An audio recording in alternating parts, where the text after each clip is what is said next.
ঢাকা আসছেন মালয়েশিয়ার প্রধানমন্ত্রী আনোয়ার ইব্রাহিম। দ্বিপক্ষীয় সম্পর্ক সংহত করাই লক্ষ্য। ভরা মৌসুমেও মেঘনায় নেই আশানুরূপ ইলিশ, নদীর ডুবোচরকে দুষছে মৎস্য বিভাগ। পঞ্চগড়ে সুজনের স্বজনদের দৌরাত্ম্য, খুলনায় পেটোয়া বাহিনী ছিল সালাম মুর্শিদি।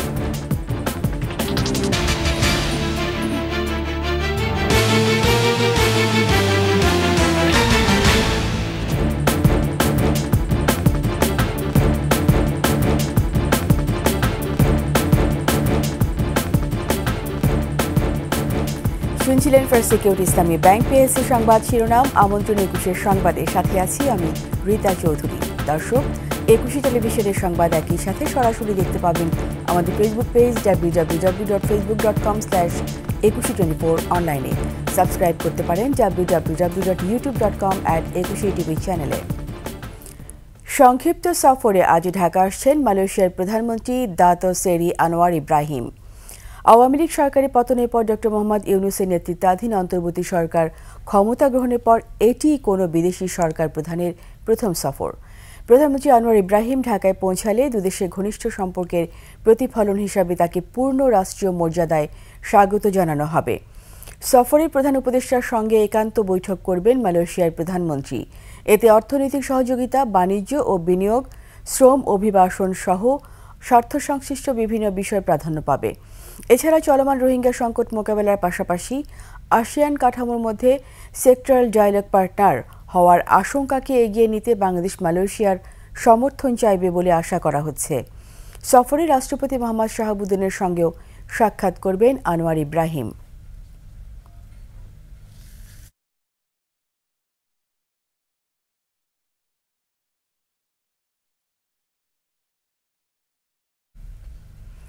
মেঘনা নদীতে ধরা পড়ছে না আশানুরূপ ইলিশ। মৎস্য বিভাগ বলছে নদীতে ডুবোচর পড়ায় সাগরে ইলিশ ঢুকতে পারছে না। অন্যদিকে বাজারে ইলিশের চড়া দাম থাকলেও কম ধরা পড়ায় লাভের মুখ দেখছেন না জেলেরা। লক্ষ্মীপুর প্রতিনিধি জান্নাতুল নয়নের তথ্যচিত্রে ডেস্ক রিপোর্ট। চলছে ইলিশের ভরা মৌসুম, কিন্তু জেলেদের জালে ধরা পড়ছে না রূপালী ইলিশ। গত কয়েক বছর ধরেই নদীতে চলছে ইলিশের আকাল। এর প্রভাব পড়ছে হাটে বাজারে। জেলে এবং ব্যবসায়ীরা বলছেন একসময় ভরা মৌসুমে প্রচুর ইলিশ ধরা পড়লেও এখন আর তেমনটা নেই। এতে খরচও ওঠে না জেলেদের। এখানে মাছ হইতেছে না, মাছ হইতেছে সাগরে আছে, যে জায়গা দিয়ে মাছ আসবে ওইখান দিয়ে বাঁধ পড়ে গেছে। চরাঞ্চল হওয়ার কারণে মাছ উঠতেছে না। এই শটটা যদি গাড়ি দেয় তাহলে মনে করেন মাছটা এই মেঘনা নদীতে আসবে। কম হইলে দাম বাড়তি হইলেও আমাকে ফসে না, যদি মাছ বেশি হতো দাম কম হইলে আমাকে ফসতো। আগের থেকে অনেক ছোট বল মাছের দাম ভালো, কিন্তু নদীতে মাছ কম। ধীরে ধীরে নদী ভরাট হয়ে ডুবোচর পড়ায় সাগর থেকে নদীতে ইলিশ আসছে না বলে মনে করছে মৎস্য বিভাগ। স্রোত এবং বর্ষা এই দুটো সমন্বয় কিন্তু ইলিশের চলাফেরার মুভমেন্টটা নির্ভর করে। আর চলাফেরার ফলেই কিন্তু এটা ধরা পড়ার জেলেদের যারা ধরা পড়ার আশঙ্কা তৈরি হয়।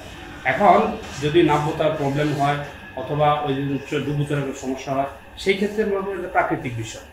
নদী খনন করা গেলে ইলিশের উৎপাদন বাড়বে বলেও মনে করেন তারা। খুশিদ আলম মুকুল, ডেস্ক রিপোর্ট, ২১ টেলিভিশন। সাপ্তাহিক ছুটির দিনেও কর্মচঞ্চল আশুলিয়া ও গাজীপুরের শিল্পাঞ্চল। খোলা আছে তৈরি পোশাক কারখানা সহ অধিকাংশ শিল্প প্রতিষ্ঠান। সকাল থেকে শ্রমিকরা নিজ নিজ কারখানায় কাজে যোগ দিয়েছেন। স্বাভাবিক রয়েছে উৎপাদন। এদিকে সার্বিক নিরাপত্তার শিল্প পুলিশের পাশাপাশি কাজ করছে সেনাবাহিনী ও বিজিবি। ছুটির দিনেও প্রায় ৭৫ কারখানা চালু আছে বলে জানিয়েছে শিল্প পুলিশ। মালিকপক্ষ জানায় ক্ষতি পুষিয়ে নিতেই খোলা রাখা হয়েছে পোশাক কারখানা।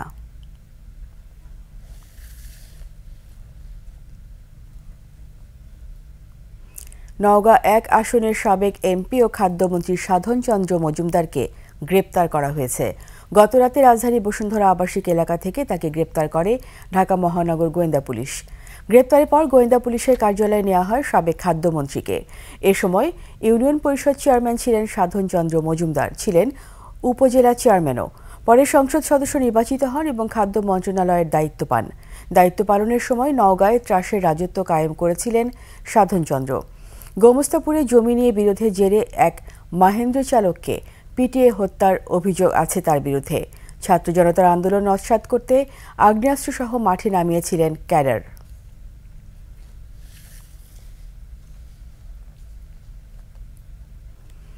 সাবেক রেলমন্ত্রী নুরুল ইসলাম সুজনের স্বজনেরা যেন পেয়েছিল আলাদিনের চেরাগ। ফুলে ফেঁপে হয়েছেন বিপুল অর্থ সম্পত্তির মালিক। সুজনের ভাই ভাতিজার বিরুদ্ধে রয়েছে নিরীহ মানুষের ঘরবাড়ি দখলের অভিযোগ। একসময় ভয়ে তাদের বিরুদ্ধে কেউ মুখ না খুললেও এখন বেরিয়ে আসছে নানা অপকর্মের কথা। পঞ্চগড় প্রতিনিধির তথ্য ছবিতে desk report. Advocate Nurul Islam Sujan 3 বারের সংসদ সদস্য এবং সাবেক রেলমন্ত্রী। নির্বাচনী হলফনামা অনুযায়ী সুজনের কৃষিজমি 8 থেকে বেড়ে হয়েছে 35 একর। ঢাকায় রয়েছে একাধিক ফ্ল্যাট ও প্লট। তার সুবাদে আলাদিনের চেরাগের সন্ধান পান নিকট আত্মীয়রাও। ভাই আর ভাতিজারা মিলে রেলের ঠিকাদারি করে লুটে নিয়েছেন কোটি কোটি টাকা।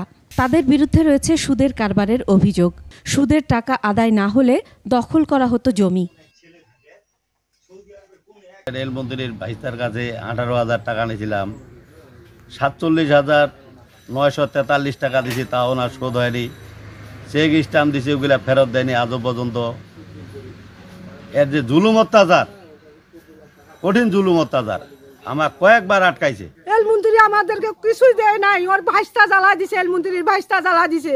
শেষ পর্যন্ত আমাকে বড় বাজেট দিতে চাইছে। বাজেট কেন, আমাদেরকে একটা ঘর কেন, আমাদেরকে একবার টিন দেয় নাই। আমরা 15 বছর মুখ খুলতে পারিনি ভয়ে। আমরা এখনো যে কথা বলতেছি, আমরা যে নিরাপত্তা পাবো না পাবো সরকারের কাছে, সেটাও আমাদের খুব বিপজ্জনক। মারো ধরো কাটো, এইরকম অবস্থায় এখানে দাঁড়াইছি। অমুক এই আমার বিচারপতি আছে, আবার এই মন্ত্রী আছে, আমার ওই যে চেয়ারম্যান আছে, আমার ওই পিপি আছে, এদের ধমকে আমরা কোনোখানে থাকতে পারি না। সুজন ও তার পরিবারের সদস্যদের ক্ষমতার দাপটের কথা এলাকার মানুষের মুখে মুখে। মন্ত্রী সাহেব আমার বাড়ি ঘর দখল করছে, মারপিট করছে, পিটা ঝাঁটা করছে, মিথ্যা মামলা দিচ্ছে, তারপরে পুকুরে মাছ মারে নিয়ে গিয়ে কারো কুকুর কথা কইয়া পারি না। আমরা মাঠে বিচার যাচ্ছি, ওর ভাইকে বিচার দিবা যাচ্ছি, ওর ভাই কছে মুই কি করি, চেয়ারম্যানে যাচ্ছি, চেয়ারম্যান কছে মুই কি করি। মন্ত্রী সাহেব ডাকায় নাকায় বাড়ি আমার কছে এই কেল্লা আপোষ করো, কেল্লা যদি আপোষ না করেন তাহলে তোমার কিন্তু আরো বিপদ হবে। আমাদের বাড়ি ঘরগুলা জ্বালা দিয়ে আমার স্বামী মারে, আমি মেডিকেলে গেছি, সব মাছগুলো আমার মারে শেষ করছে ওরা। এই তো মন্ত্রী আমাকে হুমকি দিছে, ওইবা দেয় নাই, থাকিবা দেয় নাই, আবার ওই যে জানি আসে গাড়ি বাড়ি ঘর দোয়ার জ্বালা টালা দিয়ে একবার শেষ করে দিছে। মন্ত্রী নুরুল ইসলাম সুজনের নেতৃত্বে, আমিনুর রহমান পিপি সাহেবের নেতৃত্বে পেট্রোল দিয়ে গোটা বাড়িটা ছিটা দিয়ে পেট্রোল উপরে দিয়ে আগুন ধরাই দিল। ভয়ে আমরা কোনো কিছু বলার সাহস পাই না। বললেই আমাদেরকে বাড়িঘর ভাঙচুর করে, রাস্তাঘাটে মারপিট করে। এই জন্য আমরা তাদের এই সরকারের কাছে দৃষ্টান্তমূলক শাস্তি চাচ্ছি। পঞ্চগড় স্টেডিয়াম ও রেল স্টেশন নামকরণও হয়েছে সুজনের বড় ভাইয়ের নামে, জানিয়ে ক্ষুব্ধ স্থানীয়রা। Masum আলিসা, desk report, 21 television. এদিকে ক্ষমতাচ্যুত হাসিনার দোসর খুলনার সাবেক এমপি সালাম মোর্শেদি নিজ এলাকার মানুষের কাছেও ছিল আতঙ্কের নাম। মতের মিল না হলে চলত জুলুম নির্যাতন। তার পেটোয়া বাহিনীর হাত থেকে রেহাই পায়নি নারীরাও। সেবা সংঘের নামে অর্থ জোগাড় করতেন মুর্শিদি, স্ত্রী সহ করতেন মনোনয়ন ও নিয়োগ বাণিজ্য। শেখ মোহাম্মদ জুয়েলের ক্যামেরায় খুলনা বিভাগীয় প্রতিনিধি মহেন্দ্রনাথ সেনের তথ্যে ডেস্ক রিপোর্ট। রূপসার আমদাবাদ গ্রামের রেখা পারভিন। সালাম মুর্শিদির নাম শুনলে এখনও আঁতকে ওঠেন তিনি। 2019 সালে উপজেলা নির্বাচনে সাবেক সংসদ সদস্যের বিরুদ্ধে অন্য প্রার্থীকে সমর্থন করায় পেটোয়া বাহিনীর হাতে নির্যাতিত হতে হয় তাকে। শুধু রেখা নন, ভিন্ন মতের অনেককে নির্মম নির্যাতন করা হয়েছে, ভেঙে দেয়া হয়েছে হাত পা। আমি একজন বিধবা মহিলার পাশে দাঁড়াই, এটাই ছিল আমার অপরাধ। এই অপরাধের শাস্তি আমার জীবনে অনেক বড় অশান্তি ডেকে নিয়ে আসে সালাম মুর্শিদি এবং সালাম মুর্শিদির মিসেস। আমার মেডিকেলে নিয়ে যাওয়ার পরে আমার বারবার হুমকি আসে যে আমি যেন কোনো জায়গায় থানায় কমপ্লেন না করতে পারি, আমি কোথাও যেন জিডি করতে না পারি। বিভিন্ন শিক্ষা প্রতিষ্ঠানের নিয়োগে করেছেন বাণিজ্য। তাকে অর্থের যোগান দিতে হতো ঘাটের মাঝি সহ নিম্ন আয়ের মানুষকেও। কুকর্ম ঢাকতে পুষতেন সাংবাদিক। লিখিত পরীক্ষা ফার্স্ট হয়েছিল, তো সেই ছেলেটাকে চাকরি দেওয়া হয় নাই, কিন্তু বড় অঙ্কের বাণিজ্য এখানে করে নাকি আর একটা ছেলেকে চাকরি দেওয়া হয়েছে। অটো শ্রমিক সব জায়গাতে চাঁদা আদায় করে শিবা সংঘ নাম করে একটা প্রতিষ্ঠান ছিল, সেই শিবা সংঘ জমা হতো এখানে। কিছু তার বেতনদারী সাংবাদিকরা ছিল, তারাই তার এই সাফাই করত। বিএনপি থেকে আসা এই সাবেক সংসদ সদস্য ক্ষমতাচ্যুত হাসিনাকে খুশি করতে রেলওয়ের সম্পত্তির উপর গড়ে তোলেন আশ্রয়ন প্রকল্পের ঘর স্থানান্তর না হলেও মুর্শিদি হাতিয়ে নেন অর্থ। এই প্রকল্প বাংলাদেশের কোথাও রেলের জায়গায় হয়নি, রেলের জায়গায় হওয়ার কারণে কিন্তু এটি আজকের দিনটি পর্যন্ত হস্তান্তর হয়নি। স্থানীয় নির্বাচনে অর্থের বিনিময়ে ফল পাল্টে দিতেন তিনি।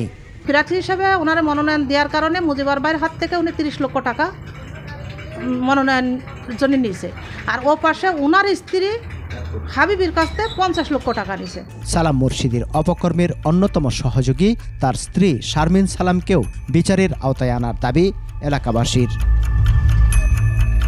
সমর ইসলাম, ডেস্ক রিপোর্ট, 21 টেলিভিশন।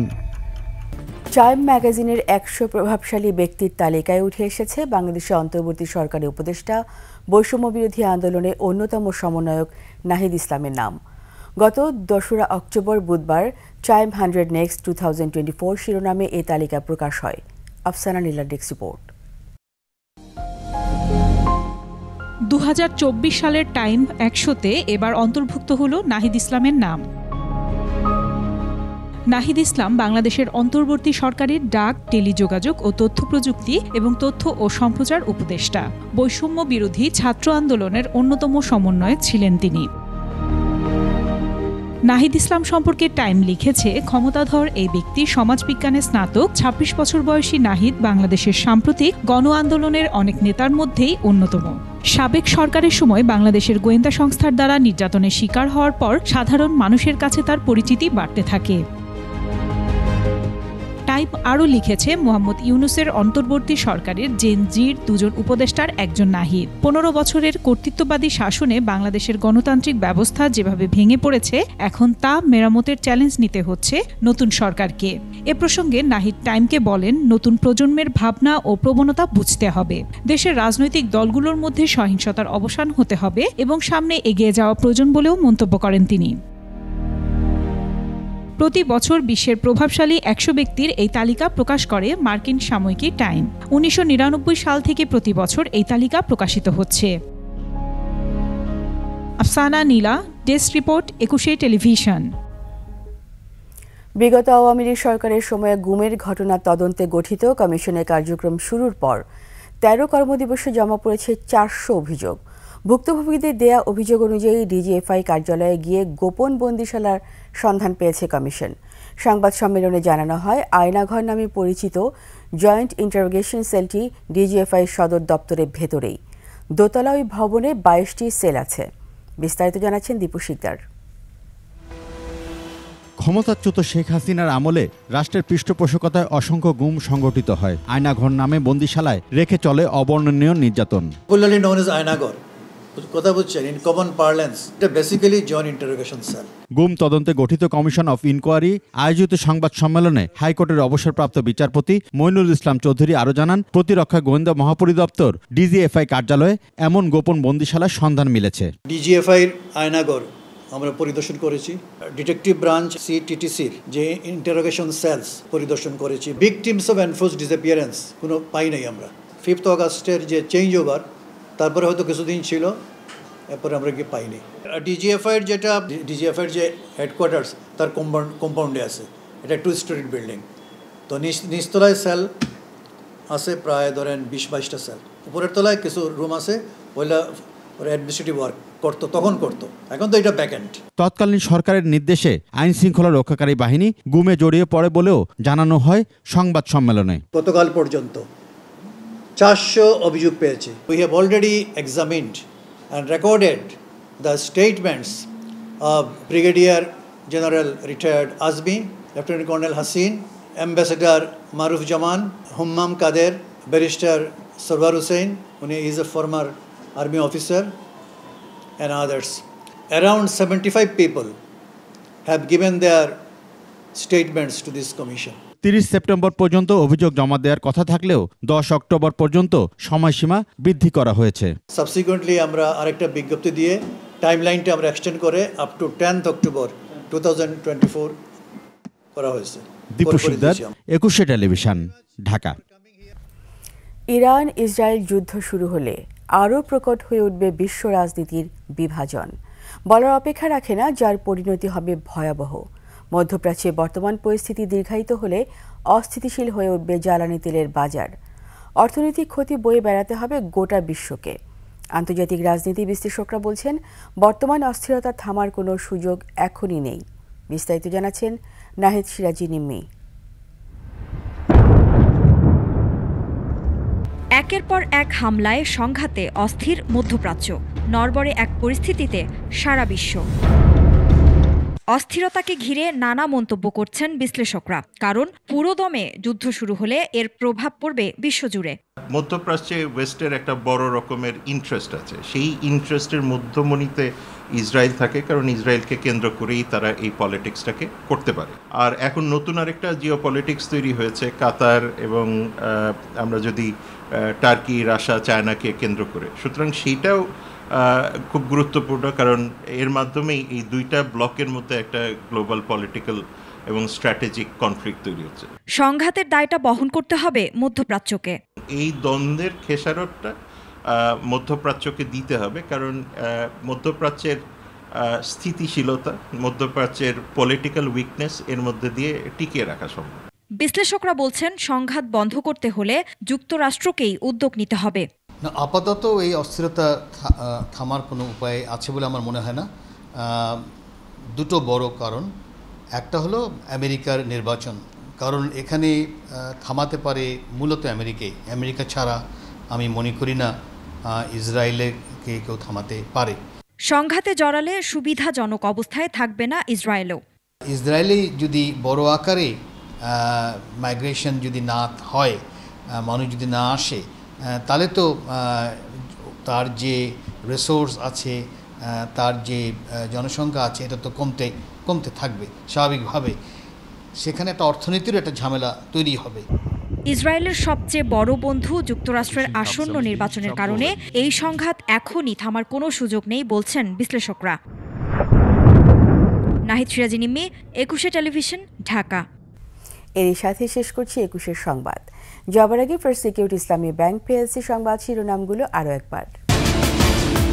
ঢাকা আসছেন মালয়েশিয়ার প্রধানমন্ত্রী আনোয়ার ইব্রাহিম, দ্বিপক্ষীয় সম্পর্ক সংহত করাই লক্ষ্য।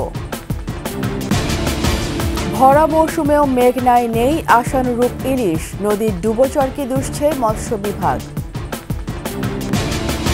পঞ্চগড়ে সুজনের স্বজনদের দৌরাত্ম্য, খুলনায় পেটোয়া বাহিনী ছিল সালাম মুর্শেদির।